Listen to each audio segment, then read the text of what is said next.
Okay, so I will start. I will first take any student questions either on the lecture or on the tutorial problems, and then I will just solve a few problems from my side.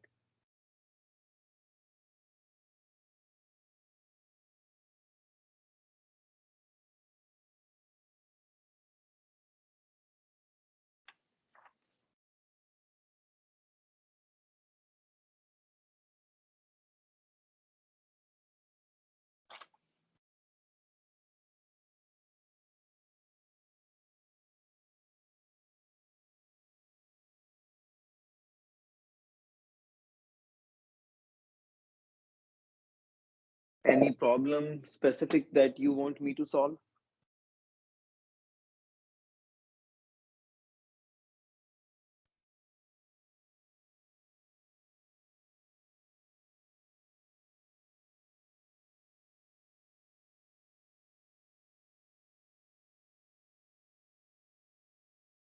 Okay, this is early days, so please So can we make it everywhere. Yes. tell questions in the problem sheet as well? Say that again. So can we ask doubts regarding the problem sheet questions as well? Yes, yes. You let me know. So see, from my side, I have planned a few questions that I want to discuss. Besides that, if there are some questions where students are facing difficulty, I will also take those up in the tutorial. So yeah, definitely. If you are facing difficulty in a tutorial sheet problem, let me know, and I will solve it at the appropriate time during today's Right, sir. tutorial session. Thank you. So you can let me know which problems you are facing problems and others also. If it's already on the agenda, no issues. Otherwise, I will take it up additionally. So I'll add them sooner on the chat box. Better would be if, I mean, you can tell me the problem number. If you put it in the chat box, I will have to go back and forth between the Right, Teams window and the OneNote. right, so I'll just take a minute. Anyways, so yeah, you can put it there or you can mention it. I will start the discussion. Okay.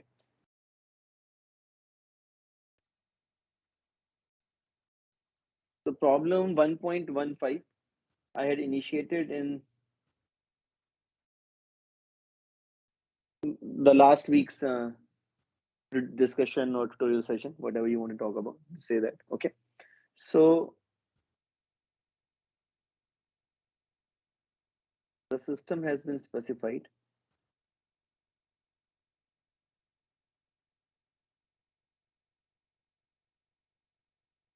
A gas is being heated in a piston cylinder arrangement. Okay. And a few questions were asked. So first two parts I had discussed. So the pressure was being asked. So after you complete the calculation, so this procedure was discussed. I'm just giving you the answer. So this is what you will get for the value of pressure. Then I believe they were asking you, part A and B were looking at few of the things. So one of the things you will see is force they were asking. Yeah, I believe force was part A and pressure was part B. So the force exerted by the piston cylinder, including the mass, atmosphere, everything.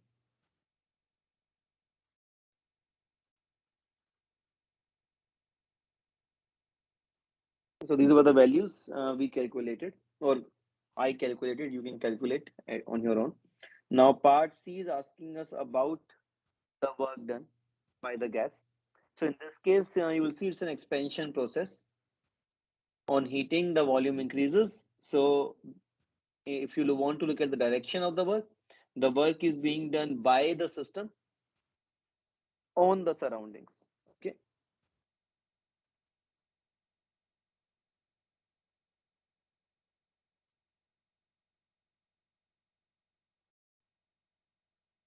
So that is just on the basis of problem statement, our understanding of what is happening.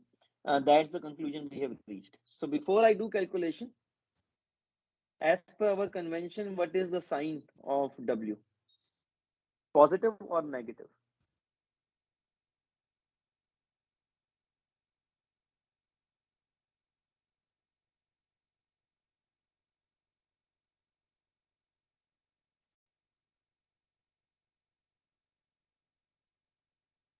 So from our convention, work done by the system on the surroundings is negative. Again, please participate. There are, I believe, enough people here, at least 36. So your participation would be highly appreciative. Also, I can know I am still audible. I'm audible? Yes, sir. Yes, sir. Okay, thank you. So please don't stay mute. Okay, otherwise from my side, I can just share the solutions and be done with this. Okay. Anyways, so before I solve, I expect the work should come out to be negative. So let us see how we can go about the calculation now. So I use the expression for work.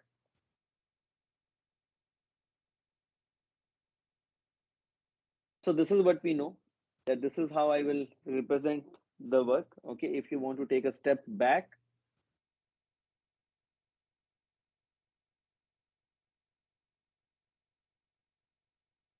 this is the definition of mechanical work.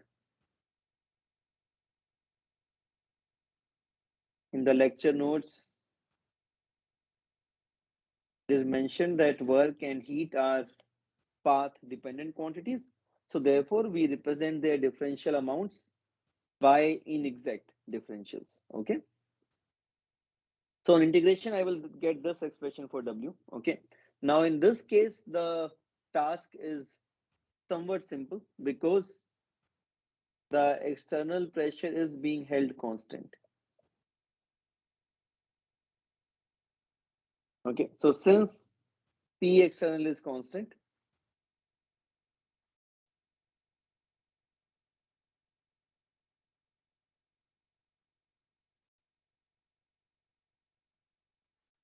so I get the work as P external times the total change in volume. Okay, total change in volume of the system you can obtain because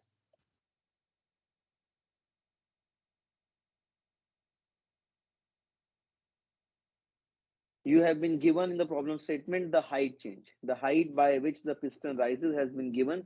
Cross-section area is given. You can calculate the delta H. Okay. So this will come out to be 4.86 10 to the 3. Again, we are staying in this L foot feet pound system. So here the unit of work is defined as a compound unit of force times length. So feet times pound force gives me the unit of work. Okay, so this here is the unit of energy.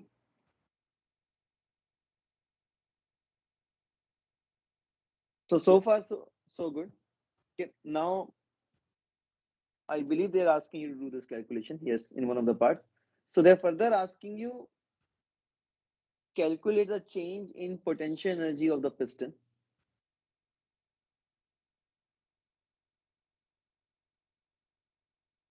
Change in the potential energy of the piston cylinder, including its mass or whatever additional mass has been put on it. So that you can calculate mg delta z. Okay, and that number comes out to be somewhat smaller.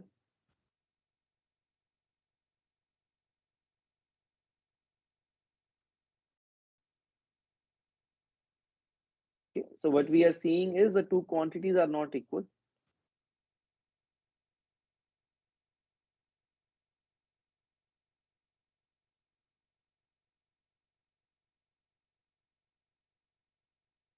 And the question is why?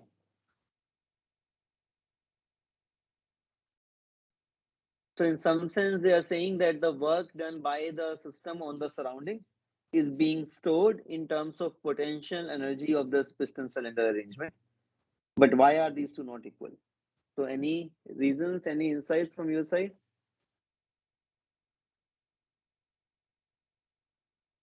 Some heat. Heat loss.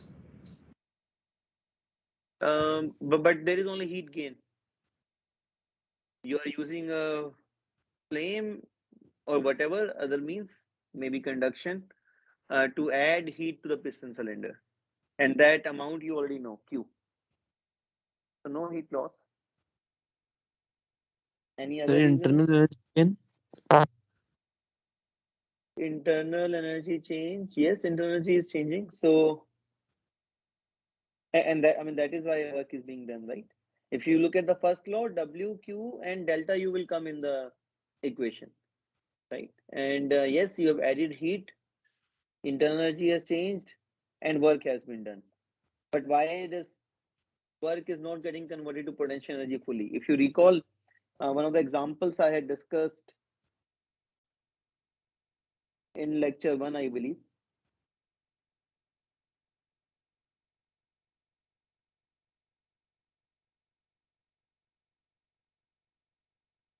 where I have a block connected by a spring and I extend that spring by application of a force.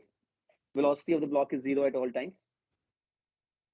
And there we learned that, or if you did do the calculation there, and it was asked as part of assignment, the entire work done on this block is getting converted to the potential energy of the spring, the elastic potential energy. Okay, similarly, you can ask the question of raising a ball from height z equal to 0 to z equal to h. So why in this case the two are not equal?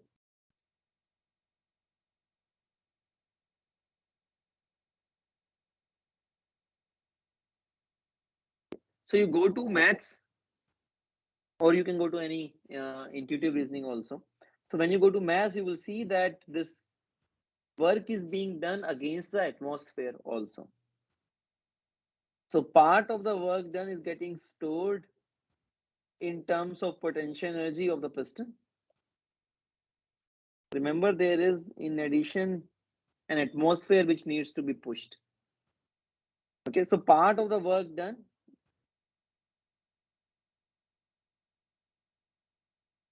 is being done against the atmospheric force P naught into A. Rest of the work done is going towards increasing the potential energy of the piston cylinder.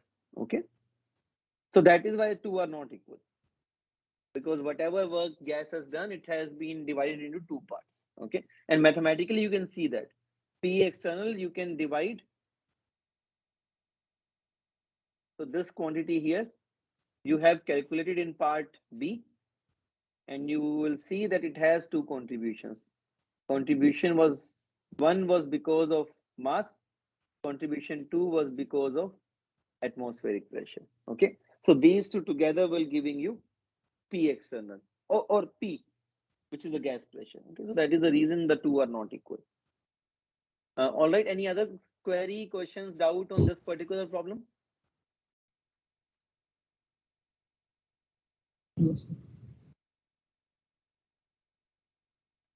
Okay, so anything else from chapter 1 before I move to chapter 2?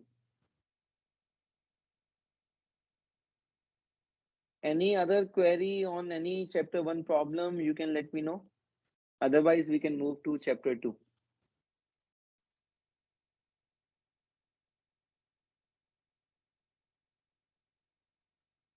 Okay.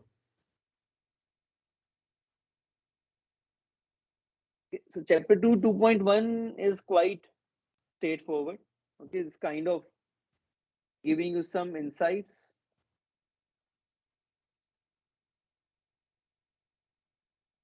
on the Joule's law or Joule's experiment. Okay, so go through that problem statement. It's quite straightforward, and essentially what they are asking you is, in some sense, verify what Joule did. So they're giving you some numbers to do that, and hopefully you will reach the conclusion that yes, energy is being conserved. Okay. So part E of the problem, essentially you will see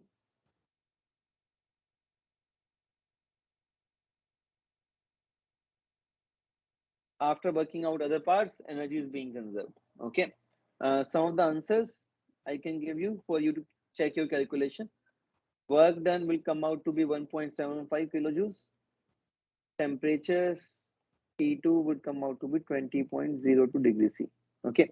So anyways, this if you have a query, I will address. Otherwise, you can work on your own. Okay. This is a simple problem. Now let us come to problem 2.5, which requires some thought. Okay. So again, assumption here is you have read the problem statements at least. Otherwise, I'm giving you 1 minute today.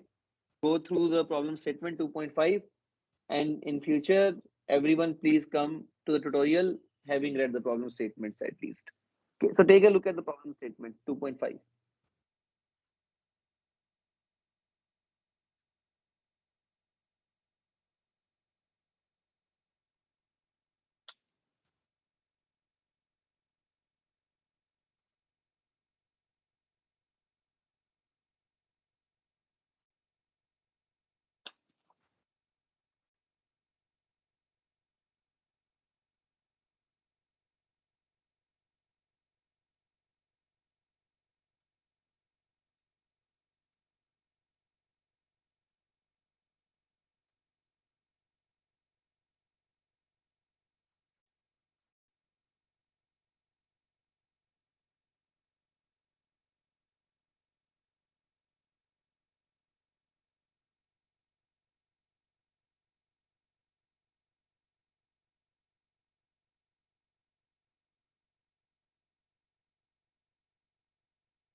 So four-step process has been defined.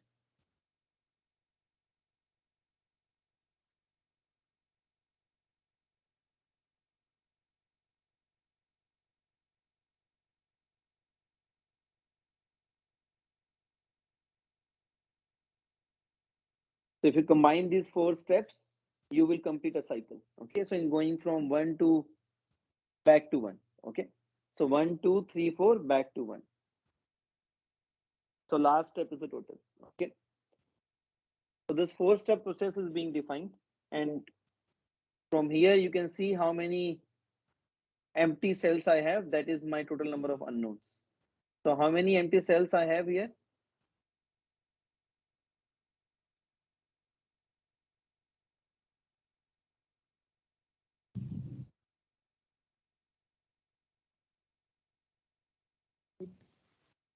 At each step, 3 quantities. 4 steps plus 1 full cycle, so total 5. Okay, so 5 into 3, 15 unknowns. Okay, so now you will see in the brackets some of the equations have, some of the quantities have been given to you in some of the cells. Okay, what that essentially means is that I have to specify some. Now from a process perspective, the reason this problem is important is when you are designing a process, any process, okay, this is maybe a hypothetical process, maybe it is not a hypothetical process. You have to decide how many measurements you are going to make so that you can fully quantify what is happening in the system. Okay, so you have to essentially ask how many independent equations you have, right? So you have mentioned the total number of unknowns. Okay, now I want the total number of linearly independent equations.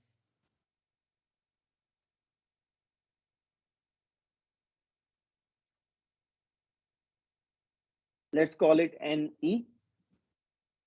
And from here, you can say that the number of measurements that I need. So again, all of this is going somewhat beyond what is directly being asked in the problem. Okay, in the problem, what is directly being asked is some of the cells values have been given, other cell values you have to obtain. Okay, so that's a trivial task. So number of measurements a priori I want to decide must be equal to the total number of unknowns minus the number of linearly independent equations. So let us try to count the number of equations. Okay, so I want to estimate NE. So at each step, so at each of the 4 steps, I will use the first law. So that gives me 4 equations. The entire process is a cyclic process. U is a state function. So internal energy change must be equal to 0. Okay, so that gives me one more equation. The definition of totals.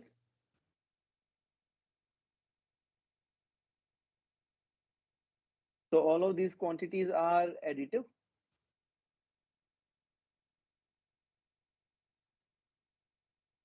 So irrespective of whether a given property is a state function or not, they are still additive.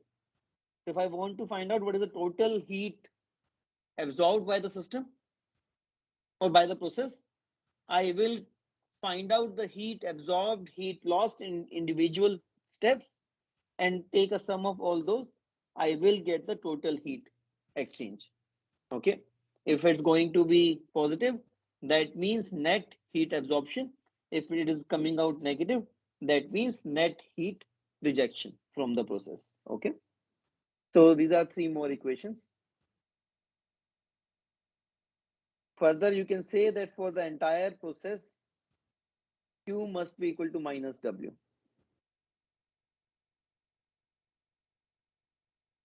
So it seems I have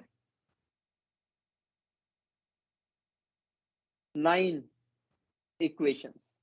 But if you count the number of variables specified, count that.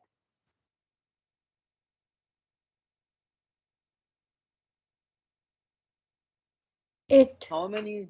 8. Eight. Okay, and delta equal to 0. Anyways, we are counting as a part of equation. Yes. So you can ignore delta equal to 0. So besides delta Yes. equal to 0, how many cells are occupied?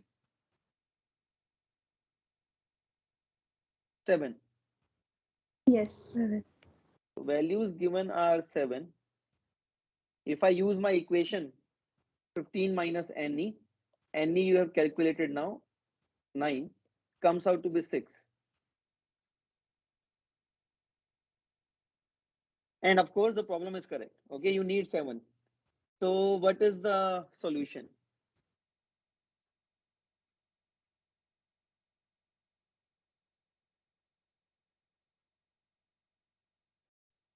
These 9 equations are not linearly independent.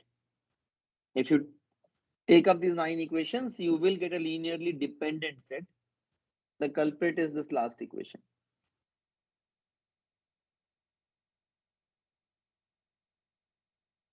Q equal to minus W. Okay. So I'm leaving it to you. How can you find out whether the given set of equations is linearly dependent or linearly independent?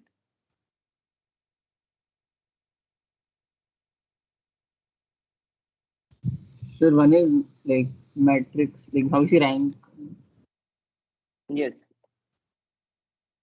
So that's what we will do. So what you can do is you can express the given problem, which is some quantities are unknown, some values are specified, you know all your variables. You can express this in terms of a system of linear equations, and that system of linear algebraic equations can be put in terms of a matrix. So this is a system of linear algebraic equations.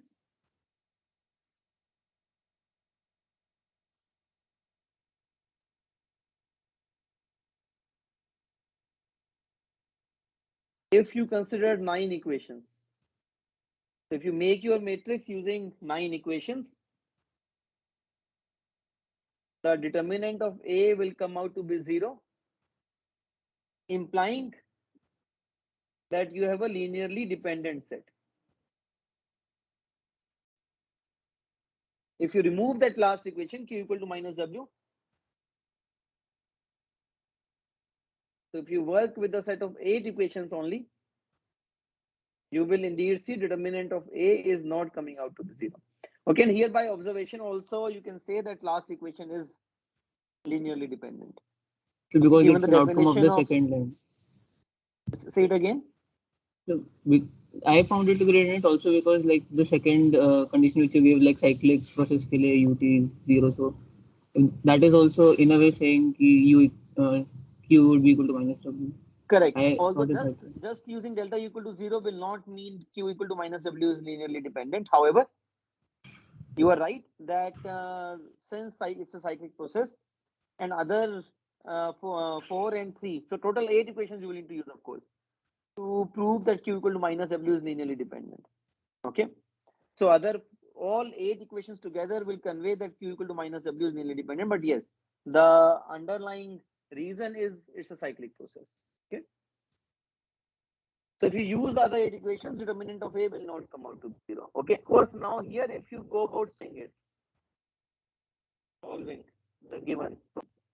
So one, let's say direct brute force method would be, in that brute force method, each person will have a different way of solving. For example, I will just try to see what are the first blanks I can fill up. For example, if you look up step 1, 2, 3, 4, 1, that is the full cycle.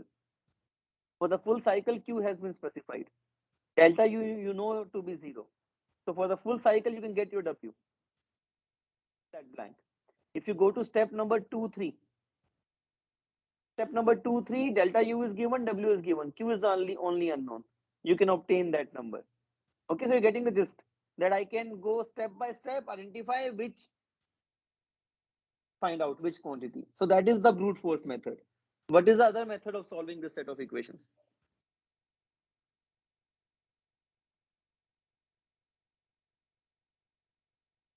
Approach 1, brute force, which is basically just identify the single empty blank, find the value of that single empty blank. Okay. Approach 2, slightly better. For example, for which you can write a computer program. So what is approach 2?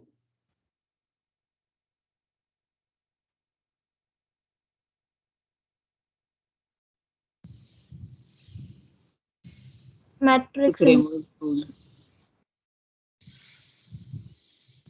So use matrix algebra. Okay. So for example, Gauss elimination, there are of course improvements on the Gauss elimination because Gauss elimination itself fails under some conditions. So then you add pivoting, etc. Anyways, so but main message is via approach 2, once you express your system or system of unknowns and the given coefficients in terms of a linear algebraic equation set, you can use matrix algebra and that will happen automatically then. Okay, so then you can write a computer code. You don't have to worry. Instead of 7, if you had 100 sized unknowns, you would have still been able to solve it. Okay, so right now you can see that, okay, why I have to go to matrix algebra? I can just solve it visually. But if as I increase the number of steps, as I go from 1 process to 10 processes, as I go from 10 processes to the entire plant, I will not be able to use to solve. I will resort to matrix algebra. Okay. Any questions on this? Okay. Next problem 2.6.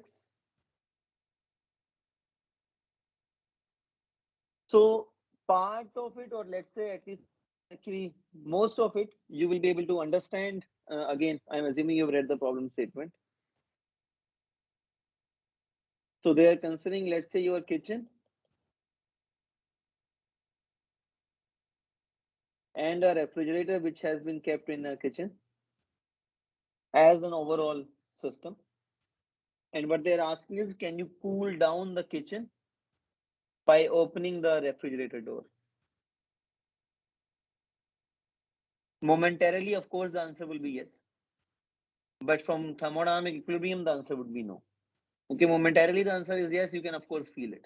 You go to your home, open the refrigerator door, you would feel a whiff of cold air. Okay, so momentarily, the answer is yes. But from a thermodynamic equilibrium perspective, no.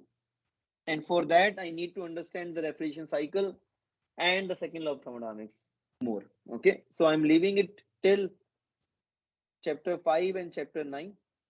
Broadly, what you will see is the refrigeration operation involves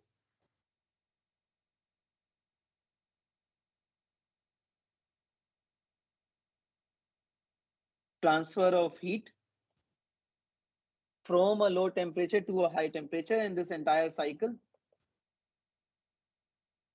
involves a heat rejection step also.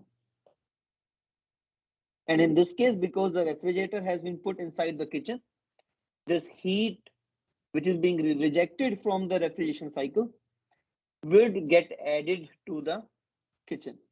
So in fact, the net result would be you will end up heating up your kitchen rather than cooling it down. Okay. Anyway, so wait till broadly chapter 5 and chapter 9 so that So you can can we give surely a say that? better answer. Say it again. Can we surely say that it heat up the whole kitchen? We can, right? Yes. So yeah. So Because there will be work done to in compressing the gas, like yeah. So that. you are right. Partly in the sense that we might be able to show it mathematically. So yes, intuitively, what you are saying makes sense. That you are doing work in compression. Part of that thing is getting put into the room in terms of heat. So yeah, intuitively it makes sense. Mathematical answer, we have to wait a little bit. Okay, thank you. All right, 2.8. Again, read up the problem statement.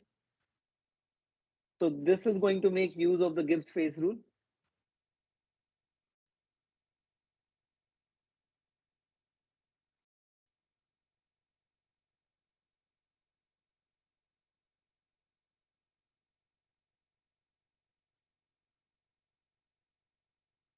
So it's a two component,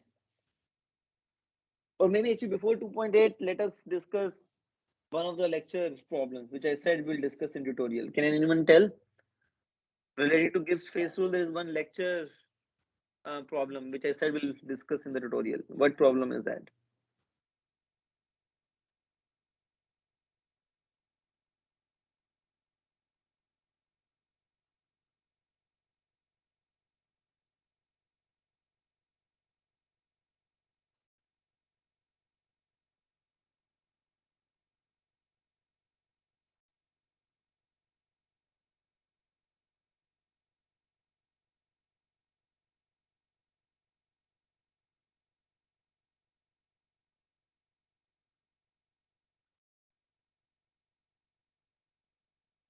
So there is a lecture question on application of Gibbs phase rule.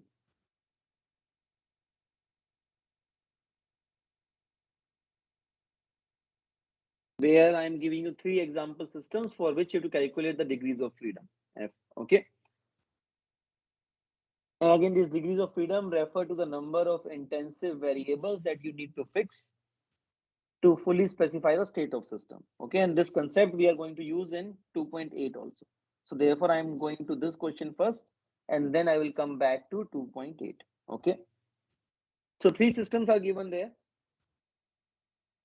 First system is NaCl in water. So salt solution. Okay.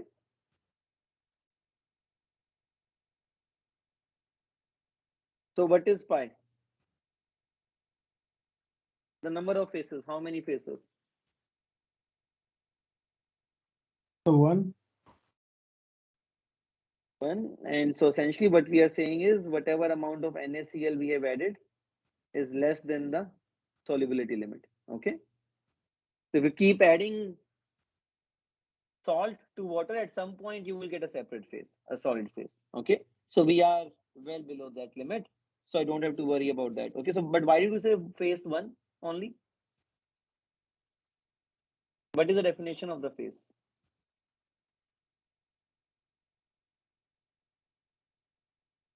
Then it should be homogeneous till the atomic scale. So Homogeneous actually, at atomic scale. Yeah. Yeah, continue. so Na plus and Cl minus are basically soluble. Then like we can count them as separate species, but the whole phase is liquid only. Mm-hmm. So as So long as we are below the solubility limit, as you mentioned, the reason I'm saying I'm below solubility limit, that means that whatever I have added, in this case NaCl, they are mixed with the solvent at atomic level. Okay, so therefore I have a single homogeneous phase. Therefore pi is equal to 1. Okay, now slightly more difficult part. N. 3, sir. Okay, what are those? Na plus Cl minus and H2O.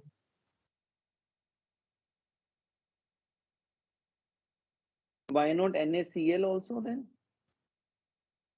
Sir, we don't have we have mixed it below the saturation limit, so like there won't be any saturated solid NaCl in the No, but these are different oh, concepts, right?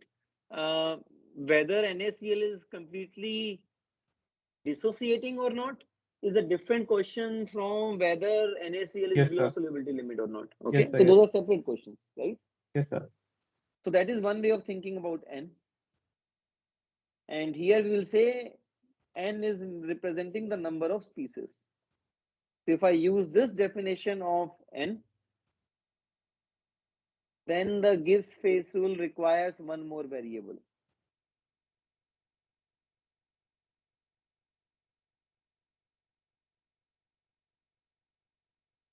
Okay, so rather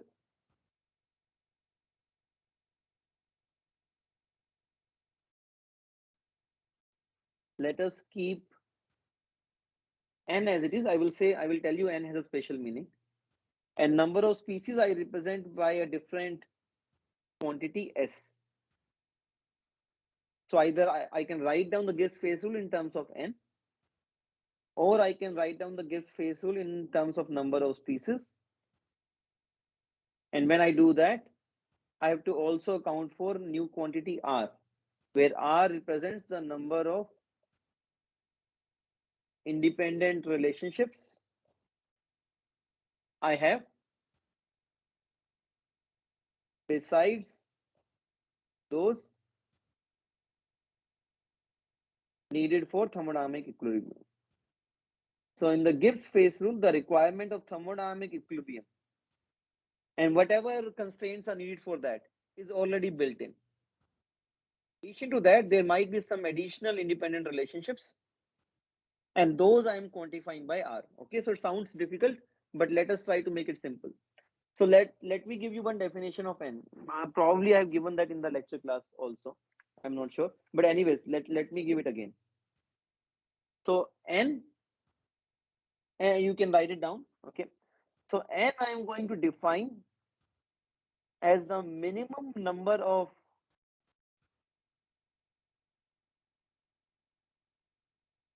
are needed here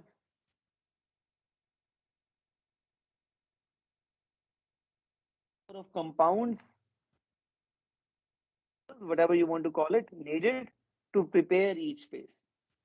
So this NaCl in water, how many compounds are required? 2. That will be the value of N, 2 compounds. So I just need NaCl and H2O. Okay, but let us go the other route, which is S minus R. So S is clearly 4. How many independent relationships you have?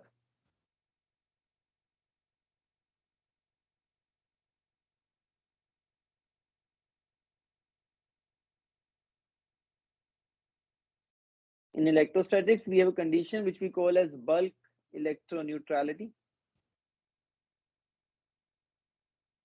Okay, of course, here, if you want, you can go one step further, and you can also start considering the dissociation equilibrium of water. Okay, for now, I'm not including it, but that also you can solve. You can say rather than H2O, I have in addition to H2O, the hydronium ion. Okay, you can include that in your calculation also. So you have bulk electroneutrality requirement. That is one equation. The second equation is dissolution equilibrium. Again, these are separate. Bulk electroneutrality would mean the concentration of Na plus must be equal to Cl minus. For NaCl, I know it completely dissociates. So dissolution equilibrium further tells me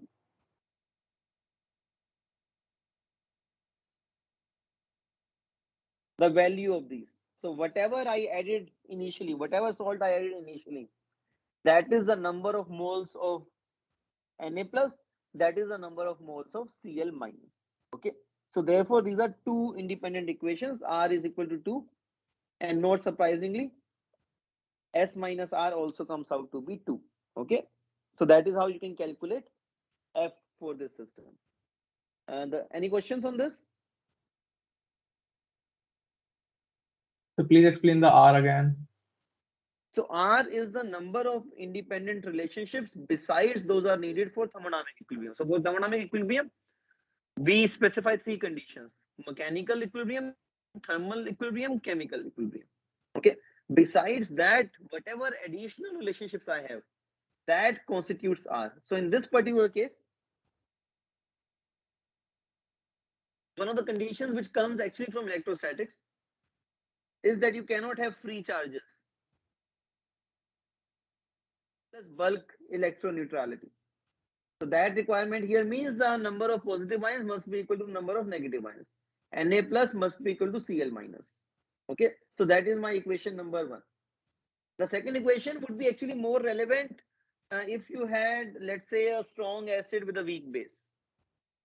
So, or vice versa. That means a condition where the given salt was not completely dissociating. Okay, so here it's kind of directly obvious, and therefore one person said you don't have to consider NaCl as a separate species. Okay, so here one might directly write S equal to 3, but a more accurate way of doing this would be write S equal to 4, the way we have done, and then also consider the dissociation equilibrium. In this case, I mentioned dissociation equilibrium is quite simple because you have complete dissociation. But for the general case, let's say I had sodium benzoate, so that's not going to dissociate completely, and that means at equilibrium you would have a non-zero concentration of the salt also. Sorry, there is an airplane passing.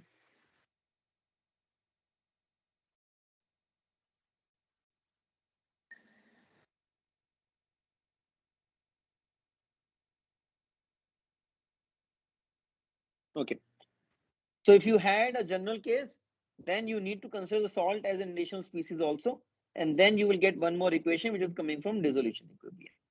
Okay, so here these are my R: bulk electroneutrality, dissolution equilibrium. Okay, is R clear now? Yes, sir. All right, perfect. Next case is Oil Sir. in water. oil in water dispersion. Okay.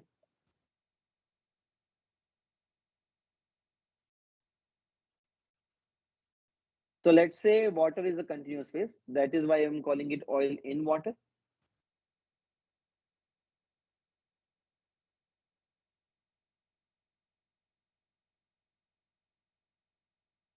So oil droplets and your continuous phases.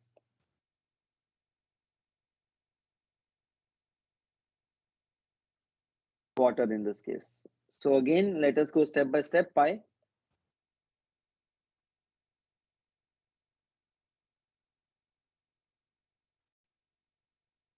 How many phases? 1, 2, many. 2, sir. Why 2? Sir, because at molecular level, water is different from oil and they are not soluble in each other. Yeah. So because droplets have a finite size here, okay, maybe in microns, maybe in nanometers, we don't know. But what is clear is that you do not have atomic scale mixing.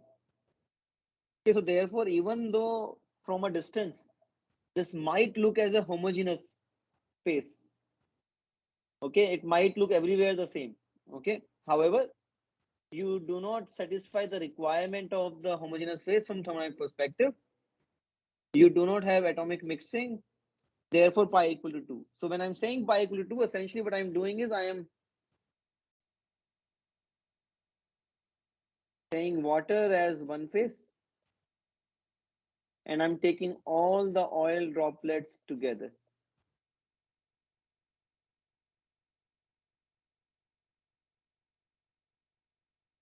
If I wait long enough, all these oil droplets might just coalesce and form visually a single phase. But even here, these oil droplets are actually in contact with each other through water. And therefore, I'm considering them as a single phase. Okay, in the sense that the property of droplet 1 on an average would be same as property of droplet 2 would be same as property of droplet 3. And when saying on average, I am saying if I wait for infinite time. Okay, so if I wait for infinite time to calculate the properties, or if I'm looking at an infinite size system, the properties of all the droplets would be same, thermodynamic properties, that is, and therefore I'm considering all oil droplets together as a single phase. So pi is equal to 2, and 2, sir. so I'm considering oil to be made up of a single substance.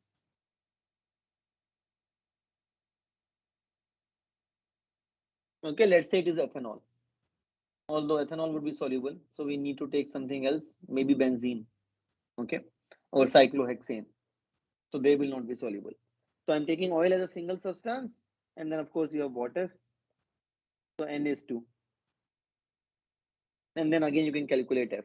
Okay.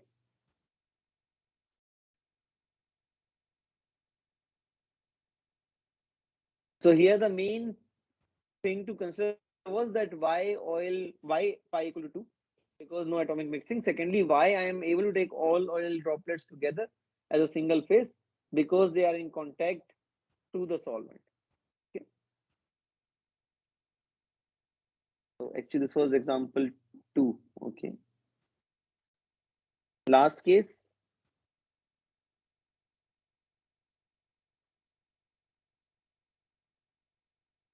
A mixture of nitrogen and hydrogen. And 2.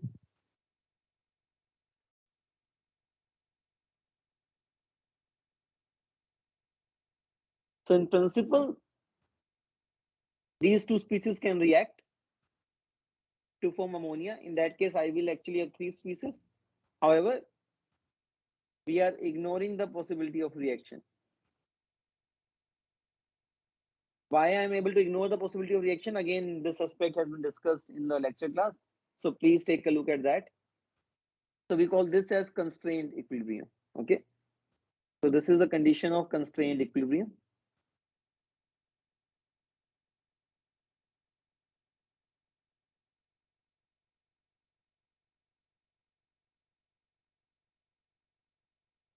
N is 2 and pi is 1. Okay. So gases are mixed at atomic level. So pi becomes equal to 1. All right. So now one more problem which I'm leaving to you. Okay, that was not part of the lecture class, which again can tell you the utility of just even this work also, that why this can come in handy.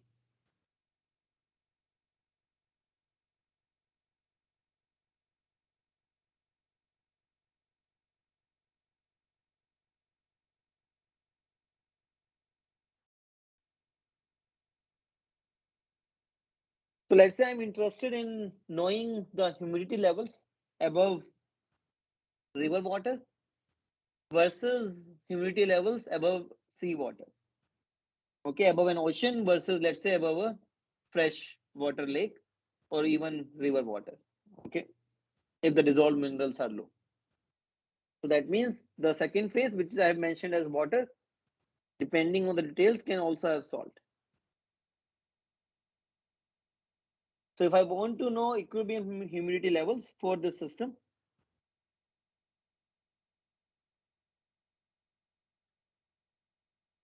the question again I'm asking is how many measurements, or vice versa, how many thermodynamic variables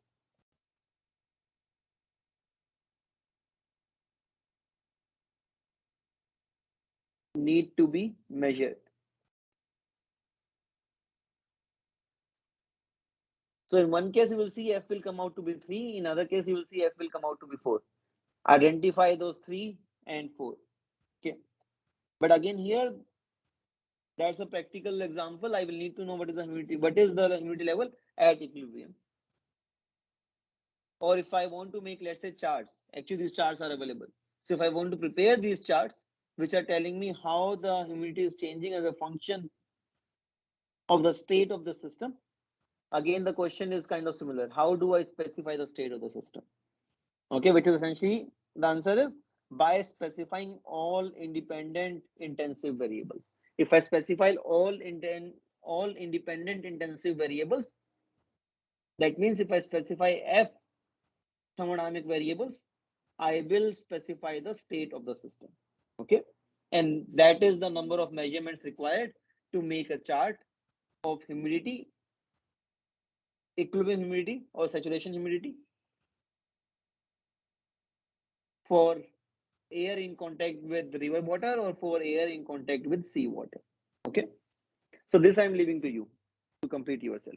Okay, so that's where I am stopping today. I can still take up a few questions, and before that, okay, maybe Thursday class. So I will take Thursday class because that will be acting as a discussion session for lecture 1 to lecture 3. Okay, and there we'll also fix the tutorial time. So this particular slot 1 to 2 p.m. Which group it is not suitable for?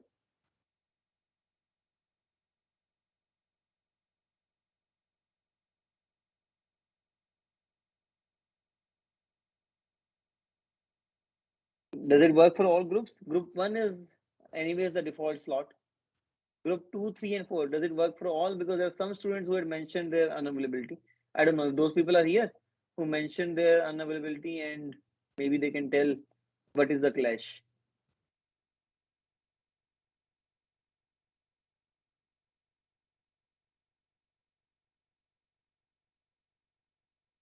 There are 2 people who have mentioned, Shushank, and there's one more guy, Rakshita. So maybe they are not actually here. All right. So but any other group 2 students present here? And can they tell what is the clash?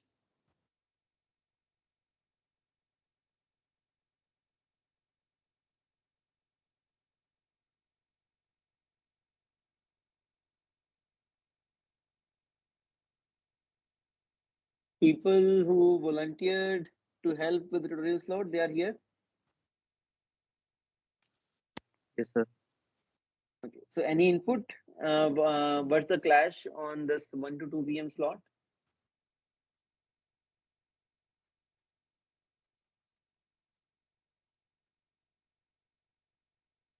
Okay. Yeah, I Anyways, think so the clashes are student specific only. Most of us are available between 1 to 2 for tutorials. Most of us, not all, I guess.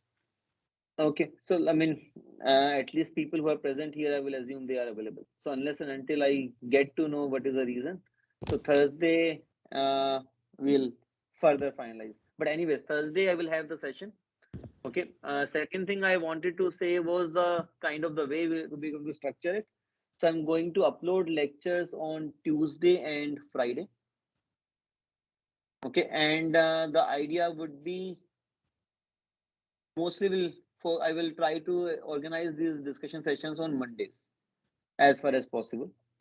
Okay, so that Tuesday lecture in a way is for substitute of Thursday, and the Friday lecture is actually substitute of next Monday. So weekly 2 lectures. As far as possible, I will try to upload them on Tuesday and Friday. Again, all of this is to make sure you can stay regular and you have some kind of routine for this course. Okay. So Tuesday, Friday would be lecture upload days. And as I mentioned, Tuesday would be corresponding to Thursday lecture, and the Friday upload would be corresponding to next week's Monday lecture. Okay. So far this week up to Monday, you can say in some sense I've uploaded the lecture. So the lecture 3, which I uploaded on Saturday or Sunday, that was corresponding to Monday. Okay. So that means up to Monday, we have had lecture uploads. And now the next 2 lectures I'm going to upload this week would correspond to this week Thursday and next week Monday lecture. Okay. So that is then the routine we are going to follow throughout. And then hopefully Tuesday would be fixed as the tutorial day. If not, I mean, anyways, we'll figure out when we can fix it. Okay, maybe Tuesday, if not Tuesday, Thursday. So we'll see whatever these small clashes we have for 1 or 2 students, if they can be taken care of by shifting it to another day. So that we'll finalize on Thursday. So I would request, and maybe tell your friends also, everyone please come on Thursday so that we can finalize the tutorial slot. And besides that, so Thursday, whatever questions are remaining on the lectures uploaded thus far, including the Thursday lecture. So I'll be uploading 1 more lecture. Okay. So at least lecture 1 to 3, whatever questions. On top of that, if there are some questions for lecture 4, I will take those up also. But focus would be lecture 1 to lecture 3. So please make sure you go through those 3 lectures before you come to the Thursday session. Okay. So Thursday session will start late at 8:30. Most likely it will be short because there won't be a whole lot to discuss. So I'll finalize the tutorial time in the Thursday session, and I will take up any questions from lecture 1 to lecture 3 in that Thursday discussion session. So meeting link I will share for the Thursday discussion session. Okay, so I'm closing the session now. Thank you.